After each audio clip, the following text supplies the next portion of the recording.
Bax sənə bir stəkan su verirəm. İçərsən bunu. Amma o bir stəkan suyun içinə cəmi bir damla zəhər qatmışam. Yaxud dəlisən, içmək olar onu. Niyə ki?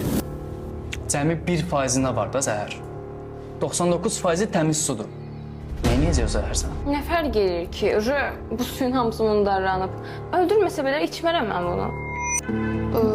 Başa düşmədim. Sən, yəni biz bir şey niyə danışırıq? Sən niyə belə sual verirsən ki mənə? Bax, biz bura nəyə danışmağa gəlmişik? O məsələndə. Hə, bax, mən də onu deyirəm. Sən içərisində cəmi bir damla olan zəhərli suyu içmirsən. Amma məndən bir ömür beynimdə damğa kimi ilişib qalacaq bir şey istəyirsən. Hər gün saat əqrəbi kimi beynimdə fırlanıb eyni yerə gələcək bir şeyi. Dediyinə görə cəmi bir dəfə elədiyin xəyanəti unudub, heç nə olmamış kimi təmiz sevgimə davam eləməyini istəyirsən. Sənin mundar sevgin mənə lazım deyil.